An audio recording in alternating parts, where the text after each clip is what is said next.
আসসালামু আলাইকুম। স্বাগত জানাচ্ছি আখিস কুকিং স্টাইল চ্যানেলে। আজ আপনাদেরকে দেখাবো ডালের বড়ি দিয়ে লাউ চিংড়ি রেসিপি।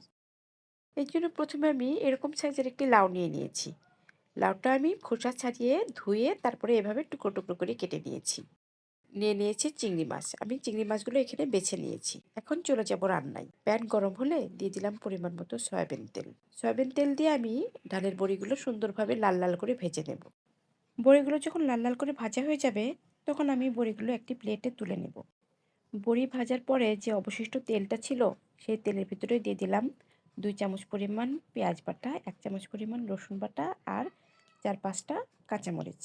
লাউ কিন্তু একটা ঠান্ডা তরকারি। এই তরকারিতে বেশি মশলা বা ঝাল দিতে হয় না। এজন্য আমি পরিমাণ মতো লবণ, আধা চামচের থেকে কম পরিমাণ হলুদের গুঁড়া আর আধা চামচের থেকে কম পরিমাণ জিরার গুঁড়া দিয়ে ভালো মতন মশলাটা ভেজে নেব।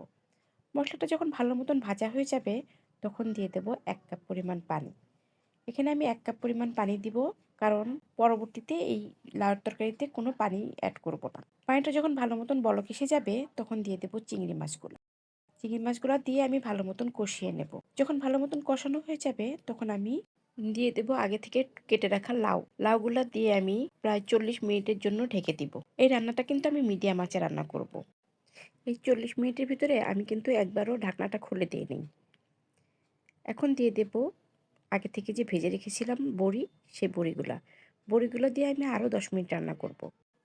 10 মিনিট পর ধনেপাতা দিয়ে আরও 2-3 মিনিট ঢেকে দেব। যখন দেখব এরকম বলক এসে গিয়েছে এবং তরকারিটা একদমই ঘন হয়ে গেছে, তখন বুঝতে হবে তরকারিটা আমার হয়ে গেছে। তৈরি হয়ে গেল মজাদার বড়ি দিয়ে লাউ চিংড়ি। দেখেছেন তরকারিটা কেমন সবুজই আছে, কালার কিন্তু একদমই পরিবর্তন হয়নি। তরকারিটা দেখতে যতটা সুন্দর হয়েছে, খেতে কিন্তু তার থেকে আরও বেশি মজা হয়েছে। রেসিপিটি দেখার জন্য ধন্যবাদ।